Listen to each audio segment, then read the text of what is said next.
How you feel about your breakup affects how you go about trying to attract back your ex.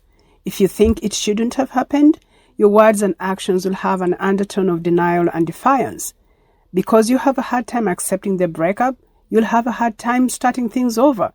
In your mind, the breakup shouldn't have happened, and you shouldn't be acting like it did. If you think the breakup was unfair or your ex's reasons for ending the relationship don't make sense, you react with anger and resentment. Every time things don't go your way, you are reminded of the unfairness of it all, and your words and actions will reflect how you feel. If you think it's all your fault that the breakup happened, your words and actions will come from a place of guilt and self-blame. Your head will play it over and over. Why did I let it happen? I really messed up. It's all my fault.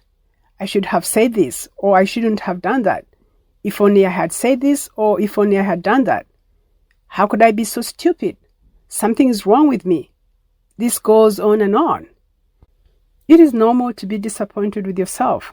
Some level of guilt and even some level of blame is healthy and necessary for self-reflection and to gain self-knowledge and clarity for yourself. Feelings of guilt can be a motivating factor in making changes or amends, and sometimes it serves as a reminder to take responsibility for our actions. But when you make the disappointment with yourself your story, you make it harder to move on from the past, harder to start over with your ex, and harder to take actions that will attract back your ex. You find yourself spending most of your energy, time, and emotions trying to avoid mistakes. You are so afraid of making the same mistake that you're not doing the things that attract back your ex. Is it your fault that the breakup happened?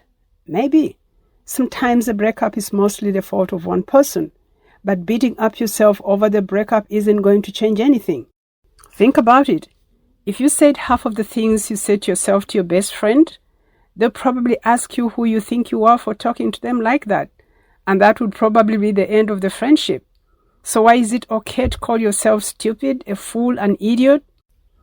And if your best friend came to you for emotional support, you wouldn't tell them they screwed up a relationship with the best person in the world and will screw up again. You would empathize with them and say things that help them through the pain and hurt because you care about them. Show yourself the same kindness, compassion, and acceptance that you would show to somebody you care about. So next time you catch yourself being hard on yourself, say it aloud. I can only take responsibility for the things I was aware of and did not act on. If I had the awareness, knowledge, and insight that I have now, I would have acted differently, done things differently. And instead of, I messed up, I'm so stupid, or something's wrong with me, I shouldn't have said this, or I shouldn't have done that, change that narrative to, I could have done better, or I'll try and do better next time. But in order to do better next time, you have to find self-forgiveness. Sometimes forgiving yourself is even harder than forgiving someone else because the wronged and the wrongdoer is the same person. Forgiving yourself enables you to separate who you are from the mistakes that you have made. And whether you initiated the breakup or didn't want it to happen, the breakup has happened. You can't undo what has happened by replaying scenarios with different outcomes. But there's something you can do to prevent what happened from happening again. Ask yourself what your mistakes tell you about yourself. Do they point to specific behaviors you need to work on? What would you do differently?